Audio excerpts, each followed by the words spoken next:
예, 증인 출석 여부를 확인하겠습니다. 증인 차은택 씨, 맞죠? 예. 예, 그럼 증인 차은택을 심문하겠습니다. 차은택 증인 지금 재직하는 것과 하시는 일이 뭡니까? 네, 저는 연출 일을 하고 있습니다. 지금 아프리카 픽처스라는 프로덕션 대표로 있습니다. 예. 예, 증인에 대한 신문 절차는 녹음을 하기로 합니다. 증인 신문 내용이 모두 녹음되니 발언을 하실 때 반드시 마이크에 대고 발언해 주시기 바랍니다. 증인의 증언으로 인하여 증인 본인 또는 증인과 친인척 관계에 있는 사람이 형사처벌을 받을 염려가 있는 경우에는 그 사유를 소명하고 증언을 거부할 수 있습니다. 또 증인이 선서를 한 후 개별적인 신문 사항에 대해서도 같은 이유로 증언을 거부할 수 있습니다. 증언이란 증인의 의견을 묻는 것이 아니라 증인이 직접 보거나 들은 내용을 기억나는 대로 말씀하시는 것입니다. 만일 증인이 선서 후 경험하지 않은 사실을 경험한 것처럼 증언하거나 기억이 불분명한데도 기억이 명확한 것처럼 진술하는 등 거짓을 말하면 위증죄로 처벌받을 수 있습니다. 앞에 있는 선서서를 보시고 선서해 주시기 바랍니다.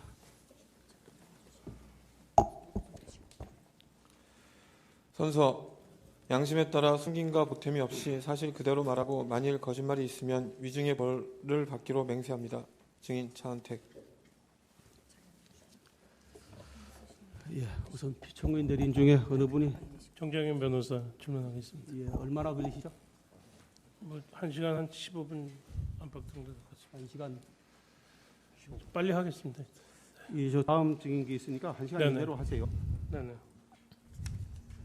1시간. 질문하겠습니다. 네, 1시간으로 하고 핵심 사항 위주로 간략하게 좀 중복된 질문을 피해서 해주시기 바랍니다. 증인 증인이라고 호칭하겠습니다. 증인 갑상선 암 수술하셨던데. 네, 그렇죠.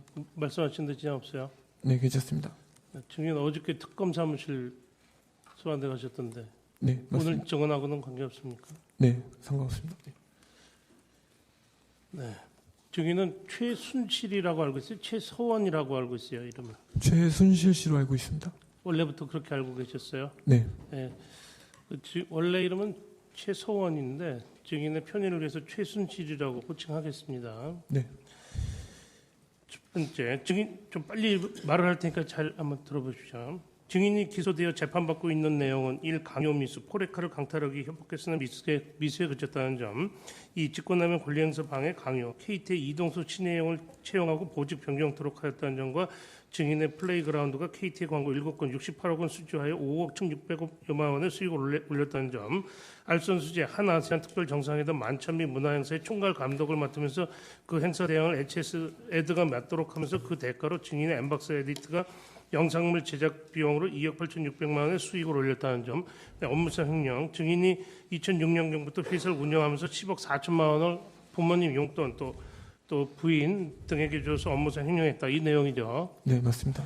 현재 탄핵 심판에서 증인과 관련된 부분은 피청구인은 대통령 말씀드리는 겁니다. 네, 김종덕 증인의 대학원 지도교수를 문화체육부 장관으로 증인의 지인 송성각 씨를 한국콘텐츠진흥원장, 증인 본인을 문화창조융합본부장으로 임명토록 함으로써 직업공무원제도, 헌법 7조, 대통령의 공무원 임명권, 헌법 78조를 남용하였다는 점과 늘품체제로 3억 5천만 원의 예산 지원을 받는 등 각종 이권과 특례를 받도록 방조하거나 조장함으로써 국가가 법 집행을 함에 있어서 불평등한 대우를 하지 말아야 한다는 평등 원칙, 헌법 11조를 위배하고 정부 재정의 낭비를 초래하였고 2015년 1월경 최순실, 김홍택과 함께 머스코스 2015년 10월경 플레이그라운드를 설립하여 광고 계약을 수주할 계획을 해 KT 홍창규 회장에게 압력을 행사하여 이동수 신혜성을 채용 및 보직 변경토록 하고 플레이그라운드가 68억 원 상당의 7건의 광고를 수주하여 5억 1,600만 원 수익을 올리도록 해서 직권남용 권리행사 방해죄와 강요죄를 범하였다는 점입니다. 이건 이제 탄핵과 관련된 겁니다. 네. 증인이 재판받고 있는 내용과 현 본건의 탄핵 심판과는 차이가 있습니다. 두 내용을 비교해서 증인이 관련된 부분을 중심으로 몇 가지 여쭤보기로 하겠습니다. 네. 우선 증인의 경력부터 확인하겠습니다. 증인은 휘문고등학교, 상지대 공예학과, 홍익대 대학원 졸업했고 연세대 커뮤니케이션 대학원 박사과정 3학기를 마친 상태죠. 네, 맞습니다. 증인에 대한 자료를 이렇게 좀 인터넷에서 찾아보니까 증인이 상당히 진보적인 문화인으로 이렇게 평가를 받고 있는 것 같아요. 좀 그런 식으로 평가를 받았습니까? 그동안에 활동을 하면서? 네, 그런 활동들을 좀 했었습니다. 네. 예, 1-5항입니다. 증인은 광고 프로덕션에 입사했다가 프로덕션 영상인에 입사했는데 당시 대표가 김정덕 전 문화체육부 장관이신데 김정덕 장관님은 홍익대 교수로 재직하시면서 작업실 개념으로 영상 전문 제작사를 운영하고 계셨죠.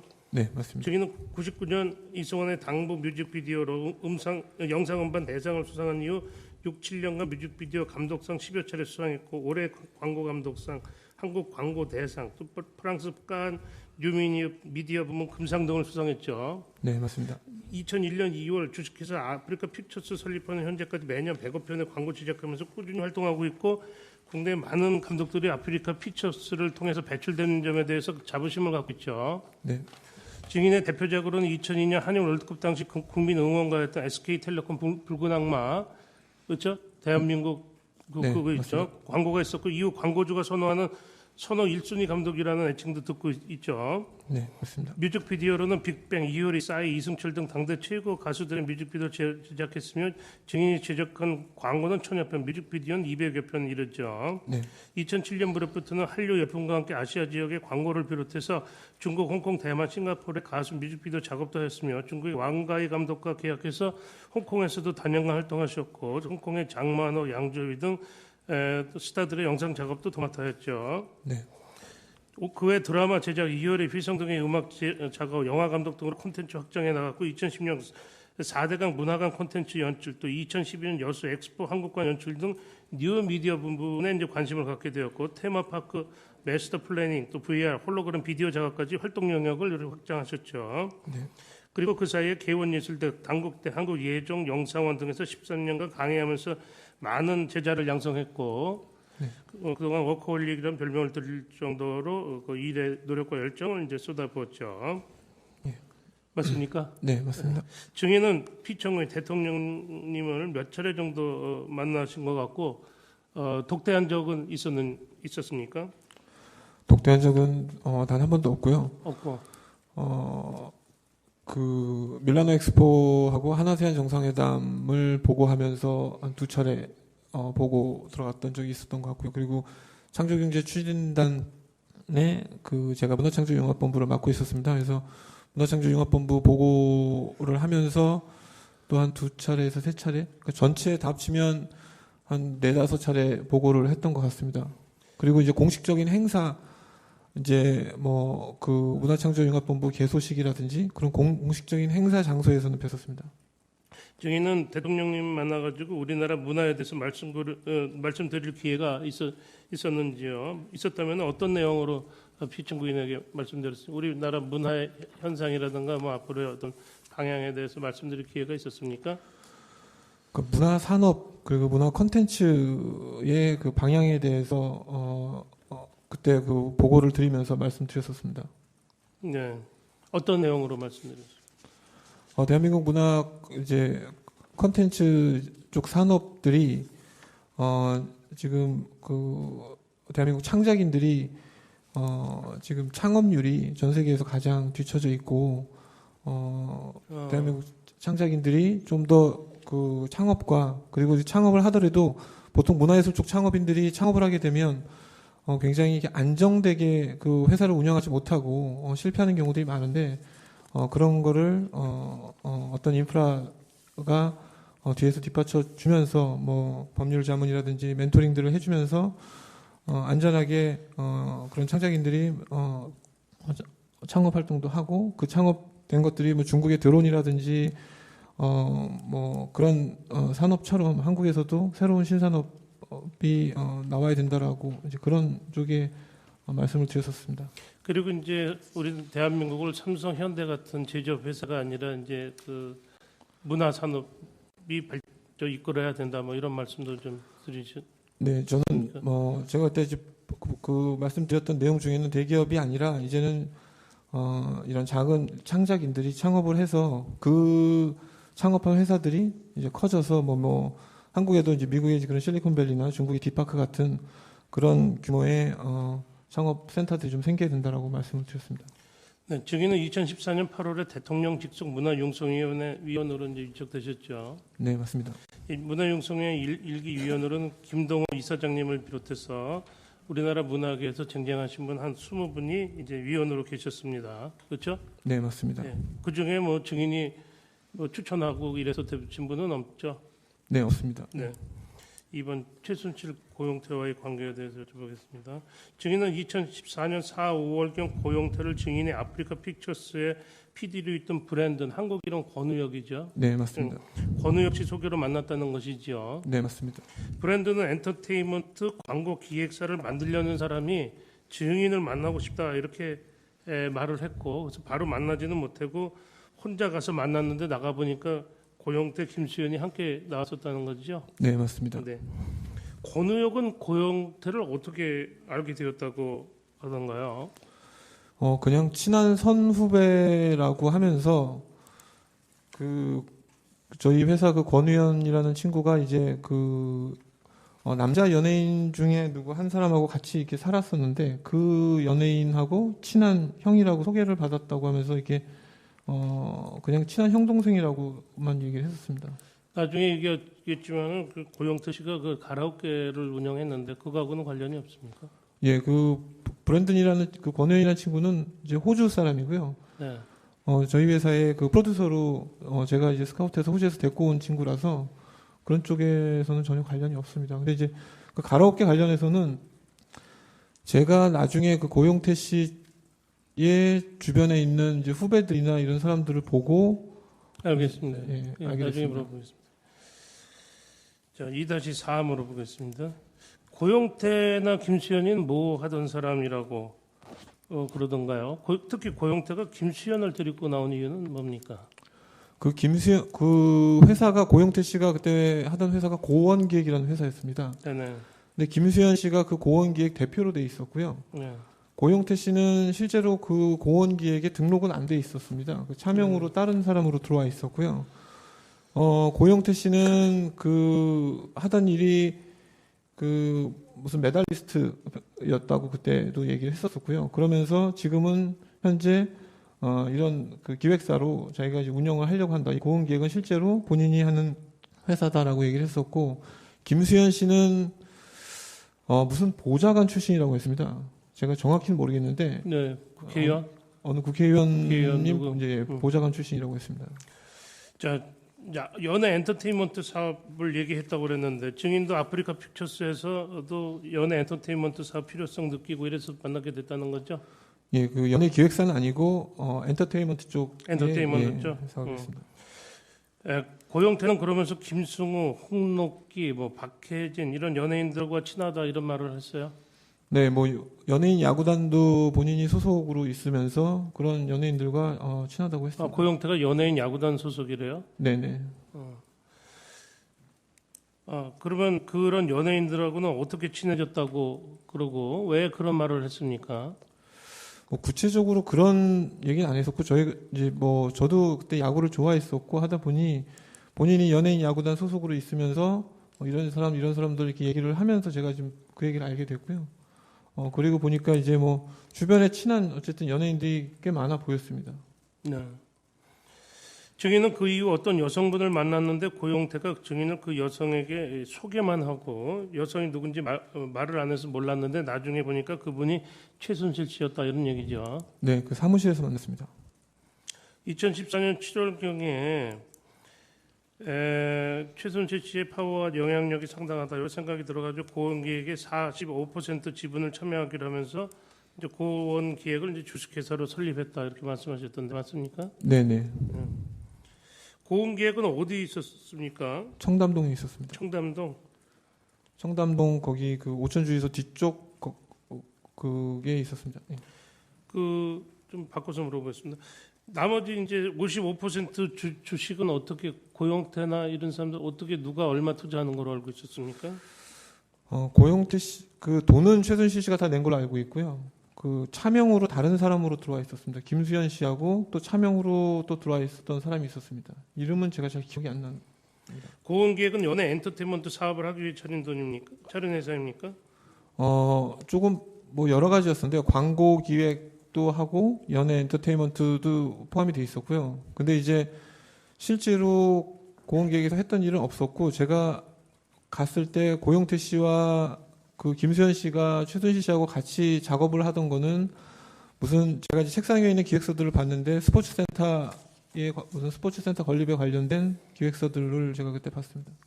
네, 2-13 최순실 씨도 연예 엔터테인먼트 사업에 관심이 많았습니까? 없었습니다. 없었어요? 네. 그러면은 고원기획은 고용태가 사업을 하고 최순실은 이제 돈만 대주고 이런 입장이네요. 그러니까 제가 본 고원 기획은 사실은 이제 처음에 저희가 그 고영태 씨 얘기 듣고 그 저희 회사 이제 브랜드 얘기도 듣고 해서 뭐 크지 않는 돈이라서 일단은 저희가 투자는 했지만 저희가 고원 기획을 이렇게 보면서 회사 자체가 많이 좀 이상했습니다. 이게 회사에 다른 뭐 책상 위에 일하는 서류들도 없고 오로지 있는 서류라고는 제가 봤던 서류는 그 스포츠센터 건립 뭐에 관련된 그 서류였고 그 서류 내용은 그때 당시에 뭐 고영태 씨 얘기로는 뭐 그 태릉 선수촌이 없어지고 앞으로 뭐 민간 스포츠센터들이 생겨서 될 것이다라는 얘기를 하면서 그거에 대한 기획서라고 제가 얘기를 들었고요. 그거 외에는 사실은 고원계획에서 뭔가 이렇게 이루어진 건 없었고 단지 이제 최순실 씨가 저에게 그 이제 몇 차례 만나면서 문화에 대해서 이제 제가 문화 쪽에서 일을 하고 있다고 고영태 씨가 저에 대한 설명들을 많이 하니까 대한민국 문화에 대해서 어떻게 생각을 하느냐라는 이야기들을 몇 차례 물어봤습니다. 네, 그럼 나중에 이제 또 여쭤보겠습니다. 네. 고원기획은 김수현이 대표로 있었는데 네. 실제로는 이제 이사고 사내이사 김성현이라는 사람인데 그 사람 이름만 빌려준 사람이고 네. 실제로는 고영태가 전부 사업을 진행하는 거죠. 네, 맞습니다. 당시도 고영태가 신용 불량이라 대표를 맡을 수 없어가지고 이렇게 된 거죠. 신용 불량인지는 제가 모르고 그건 있었습니다. 잘 모르고 있었어요. 2-16강 생략하겠습니다. 2014년 7, 8월경에 이제 고원기획이 문을 닫았습니다. 바로 한 서너 달 후에 그렇죠? 네. 최순실이 연락을 해와 만났는데 고영태가 어디 있느냐 물으면서 고원기획을 폐업하면서 보증금을 뭐 전부인지 절반인지 그 보증금 빼서 달라 이렇게 했다는 거죠.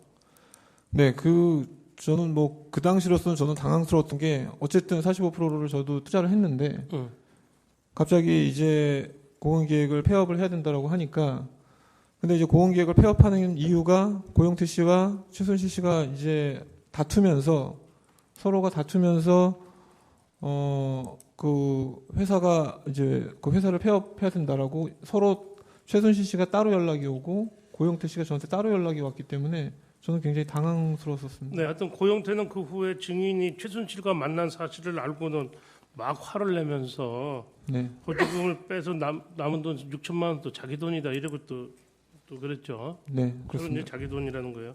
고영태는 증인께서 자기하고 더 친한데 왜 자기 말 믿지 않고 최순실이 더 믿느냐 막 불만은 표시하면서 화를 냈지만 네, 증인으로서는 고영태가 주지도 아니고 그래서 고영태에게 돈을 줄 수는 없는 상황이었어요. 네, 맞습니다. 2014년 10월경 최순실이 고영태의 서명이 있는 1억 원짜리 차용증을 보여주면서 네, 그렇죠? 고영태가 고용기획에 투자한 돈은 최순실 자신이 빌려준 돈이라 이런 말을 했죠. 네, 그러면서 테스타로사라는 커피숍 같이 하자고 그랬는데 증인은 증인의 지분을 뭐 당시 형편이 넉넉지 않았던 김성현에게 양도했고 테스타로사는 이제 나중에 2016년 8월경에 운영난으로 폐업을 했습니다. 네. 그렇죠? 네, 맞습니다. 맞죠? 예. 네.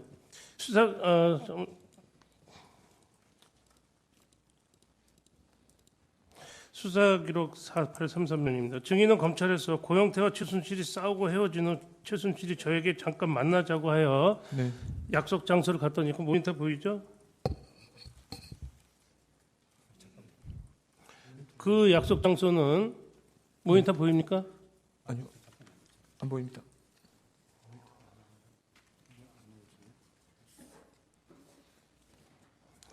그 약속 장소는 남자들이 접대로 나오는 가라오케였고, 그렇죠?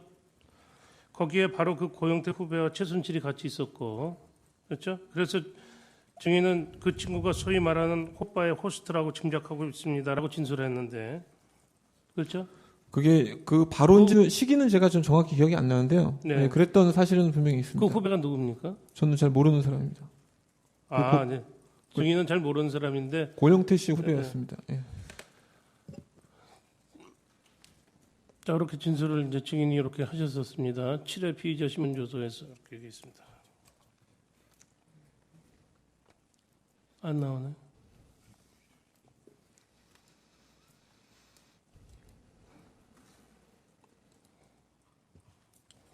고영태 씨는 말이에요. 그 모니터 나옵니까?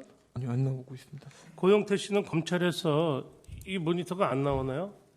좀 확인을 좀 했으면 좋겠는데.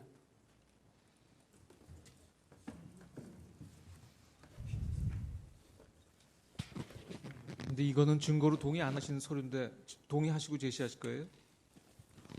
뭐 탄핵의 의미로 받아들이셔도 되지 않겠습니까? 그냥 물어보시면 되죠. 뭐 제시하지 마시고요. 자꾸 그게 논란이 돼서 그렇습니다. 지난번에는 피청구인이 이의 제기하셨고요. 그 다음에는 청구인이 이의 제기하셨거든요. 신빙성이라든가 탄핵의 의미로 받아들이시면 그러니까 조서의 일부를 이익으로 원형하시면 안 되겠죠. 네, 조서를 동의하시든지 뭘 하셔야죠. 네.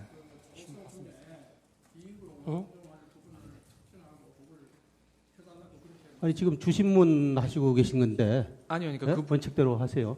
그 부분은 저 변론하실 때 하시라는 말씀이고요. 증거가 지금 동의가 돼야 안 되겠습니까? 그냥 질문하시는 게 나을 것 같습니다. 제시하지 그냥 마시고요. 그럼 이 부분은 요 조선 증거 동의하도록 하겠습니다. 요 조서 동의하시고요. 예. 이게 지금 모니터가 계속 안 나오나요? 왜 안 나오죠? 왜 안 나오고 있어요? 그럼 이거를 한번 해볼까요? 어떻게 된 거예요? 이걸 한번 켜주세요.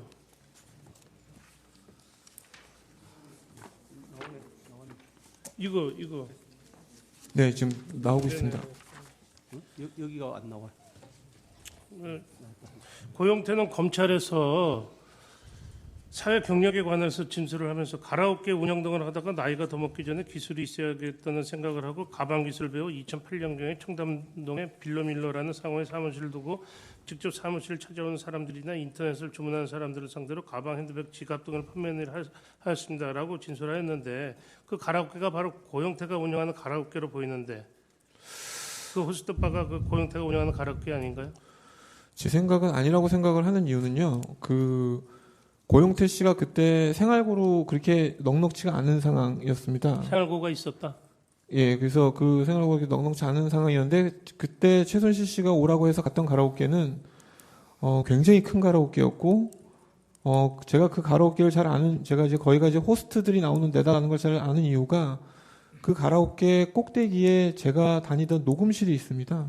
그래서 제가 이제 음악 작업을 하러 갈 때 그 엘리베이터를 타면 꼭 그 엘리베이터 안에서 그런 쪽 이제 거기에서 일하는 사람들을 그 엘리베이터에서 같이 만났었거든요. 그래서 그걸 몇 번 그 장소를 제가 알고 있기 때문에 최순실 씨가 오라고 해서 갔더니 그 가라오케더라고요. 그래서 근데 그 제가 그때 그 방에 들어갔을 때는 어쨌든 그 고영태 씨 후배로 그때 제가 얼굴을 한번 봤던 사람이 있습니다. 그래서 그 사람하고 최순실 씨하고 둘이 그 방에 있었습니다. 고영태가 거기 가라오케 다니는 사람은 아니었나요? 그건 제가 잘 모르겠습니다. 고영태가 고민우라고도 불렸다는데 맞습니까? 그 이름은 제가 잘 모르겠습니다. 잘 몰라요? 예. 고영태가 좀 경제적 이득을 최순실로부터 많이 얻는 것 같았습니까? 네.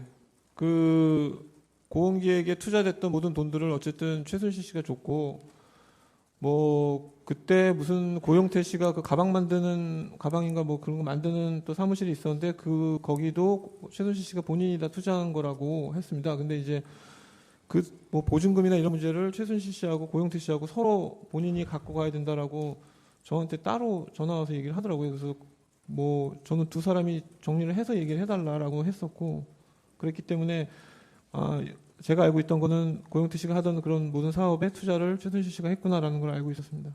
최순실이 고영태에게 주었던 선물과 시계 가져갔다 그러는데 선물 시계 내용 뭔지 아십니까? 네, 그 최순실 씨가 본인이 고영태 씨 집에서 갖고 나온 거라고 이렇게 노란 봉투에 네. 시계하고 뭐 몇 가지가 있었습니다. 그 잘 이제 좀 시간이 지나서 잘 기억이 안 나는데 좀 비싼 건가요? 시계는 뭐 유명 브랜드였던 것 뭔데요? 같습니다. 죄송합니다. 그 자세히 기억은 안 납니다. 하여튼 유명한 브랜드의 뭐였고 예. 그래서 제가 그냥 그 시계를 보고서 좋은 시계네라고 생각을 했던 기억이 납니다. 뭐 증인이 좋은 시계네 그랬으면 뭐 굉장히 좋은 시계겠네요. 자, 청문회에서 보니까 최순실하고 고영태가 싸우면서 집이 뭐 네 집이니 내 집이니 뭐 돈이 네 돈이니 내 돈이고 하면서 싸웠다는 말도 있었는데 최순실이 고영태한테 집과 뭐 집도 사주고 뭐 돈도 주고 그랬는가 보죠? 그건 제가 잘 모르겠고요. 저한테는 그 계속 제가 이제 따로 최순실 씨 따로 전화가 오고 고영태 씨 따로 만나고 해보면 서로 그 돈이 그 보증금이 본인 돈이다라고 계속 얘기를 했었거든요. 그래서 저는 두 사람이 합의가 되기 전까지는 제가 줄 수가 없다. 근데 이제 나중에 고영태 씨하고 제가 이제 저 스스로도 조금 이제 피하게 되더라고요. 이제 고영태 씨가 뭐 제가 보기에는 그렇게 좋아 보이지 않았습니다. 그래서 자꾸 이렇게 제가 피하게 됐고 그래서 결국 이제 그 이후로 저는 안 보게 돼서 그 돈을 제가 어떻게 할까 갖고 함부로 쓰지 못하니까 갖고 있다가 최순실 씨가 테스타로사를 한다고 해서 이제 그쪽으로 넘겨줬던 기억이 있습니다. 2-43 물어보겠습니다. 최순실이 2016년 5월경 고영태를 위해서 건물 2층에 펜싱장 차려주고 5층에 어린이 전용 퍼스널 트레이닝장 만들어줬다는데 알고 있습니까? 모르고 있습니다. 펜싱장 차린 거 몰라요, 2층에? 전혀 모르고 있습니다. 고영태는 그에 빌로밀러라는 가방 가게도 만들고 옷 만드는 가게도 한번 해보고 또 더블로키라는 회사도 만들어보고 그랬는데 그 내용 알고 계세요? 저는 그때 2014년 그 말에 최순실 씨하고 고영태 씨하고 헤어진 이후에 최순실 씨가 고영태 씨를 만난다고는 절대 생각을 못했었습니다. 근데 이번에 이 사건 보면서 그 WK에 이사로 등록돼 있는 거 보고 저도 깜짝 놀랐습니다. 고영태로서는 돈도 없고 생활이 어렵다 그래요. 생활고가 했다 그랬죠. 네, 그렇습니다. 그리고 컴퓨터도 잘 다루질 못해요.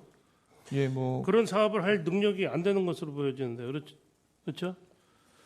네, 체육 쪽에 대한 스포츠 쪽에 대해서는 뭔가 그때 고흥기획에서도 뭔가 의지를 있긴 있었는데 이제 제가 그 최순실 씨가 무슨 대한민국 문화에 대해서 이야기를 해서 제가 이제 그 문화 콘텐츠 산업이나 이런 부분에 대해서 얘기를 하게 되면 그때는 참여하진 않았었고요.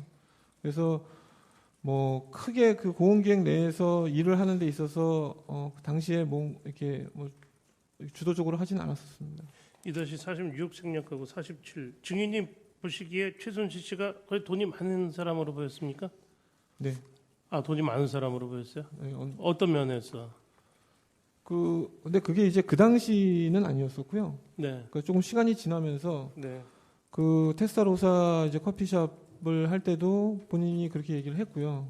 그 다음에 이제 저한테 이제 기획사를 하나 차려라라고 했던 게 이제 모스코스입니다. 근데 그때도 본인이 다 투자할 테니 운영비하고 다 될 테니 기획사를 한번 차려봐라. 근데 그때 최순실 씨가 의미했던 건 광고 기획사는 아니었는데 저는 이제 광고 기획사 쪽으로 제가 이제 이야기를 드렸었고요. 그래서 그렇게 만들어졌습니다.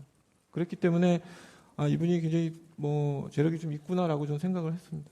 증인은 최순실 씨를 고흥기획이 폐업할 때까지는 소장님이라 불러주셨죠. 네, 맞습니다. 그때까지는 어떤 존재인지 몰랐다 이래 얘기를 했죠. 아니요, 그 그때는 고흥기획이 대충 있을 알았습니다. 때 네. 최순실 씨가 제가 그 문화산업에 대해서 이렇게 얘기를 하고 그 한 두어 차례 얘기를 하고 나선 저한테 전화가 갈 거다라고 했습니다. 그리고 그때 전화가 온 게 김기춘 시장이 전화가 왔었고 김기춘 시장의 그 공간으로 찾아뵙고 그때 그 정성근 그 문화체육부 장관 내정자 그 후보하고 그렇게 김종차관하고 김기춘 시장 공간에서 인사를 나눴습니다. 그때 이제 김기춘 시장께서는 저한테 뭐 어른한테 얘기 많이 들었습니다라고 하면서 저하고 그 정성근 그 문화체육부 장관 그 후보분하고 소개를 시켜주는 자리였습니다. 그래서 그때서부터 최순실 씨가 이런 힘을 갖고 있는 사람이구나라는 걸 이제 고흥기획에서 알았습니다. 최순실은 테스타로사로 옮기면서부터 회장님이라 불렸다는데 테스타로사 이제 프랜차이즈 사업하려고 그랬던 거잖아요. 네, 맞습니다. 그래서 회장님 이렇게 불린 거 아닙니까? 그냥 그거는 뭐 주변에 있는 사람들이 그냥 저희가 회장이라고 그 부르길래 그냥 주변에 있는 사람이 고영태 이런 사람들이 아니요, 그때는 고영태 씨는 안 만났고요. 없었고요? 예, 뭐 주변 비서나 이런 사람들이 회장님 하길래 그냥 저희도 그냥 회장이라고 불렀습니다. 뭐 다른 의미가 있던 건 아니었습니다. 2-50 생략하고 2-51. 증인은 또한 최순실이 고용태와 헤어진 2014년 9월경 이후 2015년 초반까지는 고용태에 대한 미련이 있었던지 저에게 고용태에 대한 안부를 물어봤고 그 후로는 고용태에 대해 언급하지 않았기 때문에 저로서는 최순실과 고용태가 언제 다시 어떻게 결합되었는지는 알지 못합니다. 그래 진술하신 적 있죠? 네, 맞습니다. 고용태는 2016년 1월 12일 한국에서 WK라는 회사 설립했는데 알고 있습니까? 저는 이번 기사 보고 알았습니다. 기사 보고 알았어요. 만약에 2016년 1월 10일 WK 회사를 일처리면 이제 그때는 다시 또 고용태 최순실이 이제 다시 또 사이가 좋아졌으니까 그랬겠죠. 그렇죠? 제가 전혀 모르고 있었습니다. 모른다. 고용태가 대표이사를 하려고 그러는데 고용태가 신용 불량이라 대표이사를 하지 못했다고 그럽니다. 그 내용은 잘 모르십니까? 네, 모르고 있습니다. 그 회사도 역시 최순실이 차려준 거겠죠. 어떤 회사요? 추측. WK. 그 제가 그런 회사가 있는지도 이번 기사 보고 알았기 때문에요. 예, 저는 모르고 있었습니다. 박헌영이라는 K스포츠 과장은 2016년 그 8월경 그 청문회에 출석해가지고 여기 이게 지금 저기 안 나와서 그러는데 박헌영이라는 사람은 K스포츠 과장인데 박헌영 압니까 참? 모르겠습니다. K스포츠 과장이에요. 이 사람은 청문회 출석해서 2016년 8월경 WK 사무실 정리할 때 그대로 얘기하면 최순실과 고용태가 사이가 안 좋은 상태였기 때문에 고용태 씨는 그 당시에 이미 사무실 나오지 않고 있었던 시기고 연락도 안 되던 시기입니다. 그래서 사무실 정리해야 되는데 짐을 빼라고 하니까 저희는 짐을 빼야 하는데 이 책상은 고용태 씨 본인 거니까 고용태 씨가 따로 자기가 직접 용달을 불러서 들여온 책상이었거든요. 그래서 그 책상을 저희가 임의대로 치울 수 없었으니 최순실한테 물어본 겁니다. 이 책상은 어떻게 할까요? 그러니까 제가 워딩대로 표현을 드리겠습니다. 그것은 고상모가 알아서 하게 놔둬라. 지가 알아서 하게 놔둬. 괜히 건드려서 그걸로 또 무슨 법적인 걸 걸고 넘어질 수 있으니까. 본인하고 사이가 안 좋아진 후이니까요. 그렇게 얘기를 해서 책상 그대로 나오게 된 겁니다라고 진술했습니다. 박헌영 과장이.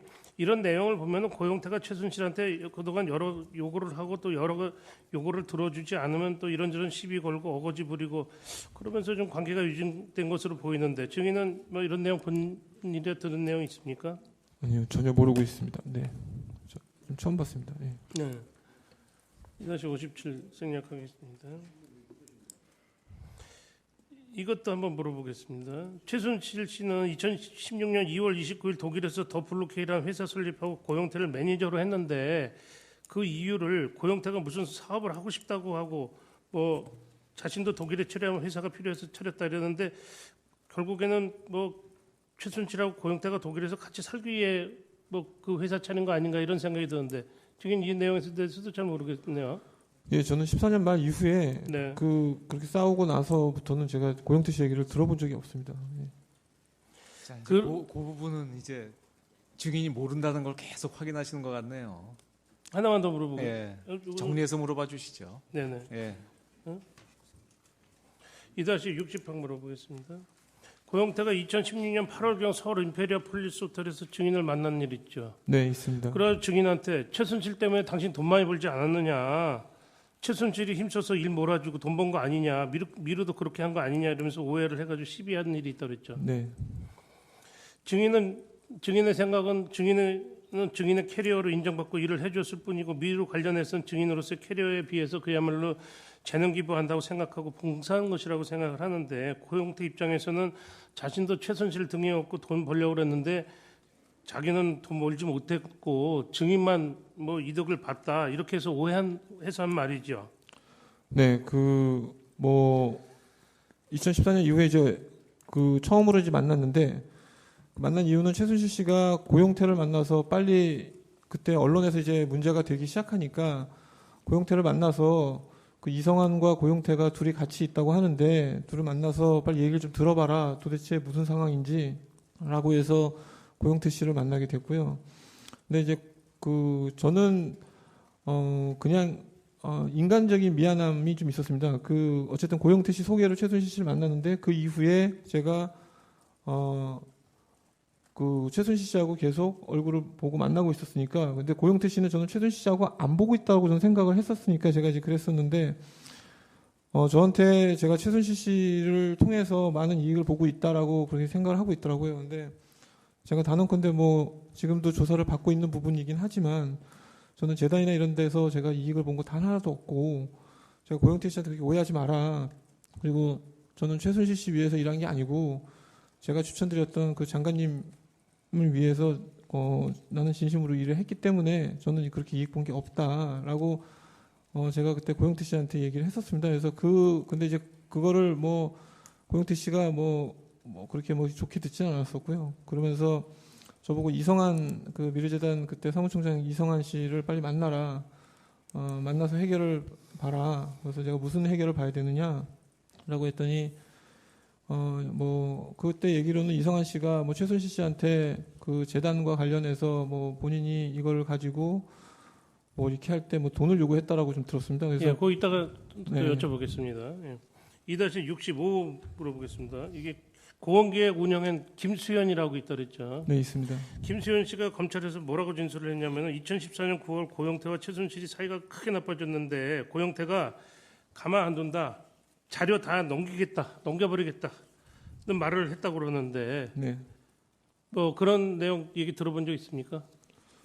저는 그 얘기 못 들었습니다. 그 회사를 정리할 때 사실은 뭐 회사 운영을 뭐 그쪽 고영태 씨하고 최순실 씨가 다 한 건데 김수현 씨가 그때 뭐 저는 가운데서 고생을 했던 직원으로만 생각을 하고 있었거든요. 근데 그 김수현 씨가 본인의 어떤 퇴직금이나 이런 부분들이 다 해결이 안 되는데 회사가 뭐 정리된다고 저한테도 막 하소연을 해서 제가 개인적으로 그 김수현 씨한테 그런 퇴직금이나 이런 걸 제가 해주면서 미안하다. 어떻게든 뭐 보니까 이렇게 됐다라고. 근데 뭐 갈라지게 된 계기를 제가 일일이 설명할 수가 없어서 제가 그렇게 했던 기억이 있습니다. 2-67 물어보겠습니다. 또한 김수현 씨는 2014년 10월경에는 고영태가 시켜가지고 김수현이가 의상실 캐비넷에 CCTV 설치해서 촬영한 일이 있답니다. 그때 촬영한 CCTV를 보관하고 있다가 결국은 기자에게 줬다 이렇게 얘기를 하고 있는데 고영태는 이미 2014년부터 최순실에 관련된 자료 준비하고 있다가 최순실이 자신의 뜻대로 하지 않으면 폭로해버리겠다 이렇게 준비하는 것으로 보이는데 그렇지 않습니까? 어떻습니까? 지금 생각하시기에. 이건 저도 모르고 있었고요. 저도 이제 뉴스에서 그런 그 저는 의상실 위치도 어딘지 몰랐었고 의상실을 한다라는 건 알고 있었습니다. 근데 이제 거기서 고영태 씨가 의상과 뭐 가방 이런 걸 만든다는 걸 알고 있었고, 근데 그게 어딘지는 몰랐었고. 네, 또 물어보겠습니다. 최순실 씨는 검찰에서 아니 이게 지금 진술에 나와 있는 부분을 얘기하는 겁니다. 나와 있는 부분. 모른다고 그러지 않습니까 지금? 예, 예. 그 비슷한 취지의 지금 그런 내용들이고 그러니까 그걸 일일이 다 확인하지 말고 더더군다나 모른다는 물어보는 부분이 것 상당히 취지는 있는데 최순실을 정 두둔 변호사님 그걸 지금 그 압축을 해서 이 반복해서 질문하지 마시고 중요한 부분만 이 부각을 해서 좀 질문을 하세요. 충분히 지금 그 취지는 질문이 된 것 같으니까. 2-68은 이미 증언한 내용하고 중복됩니다. 이건 안 하셔도 돼요. 네.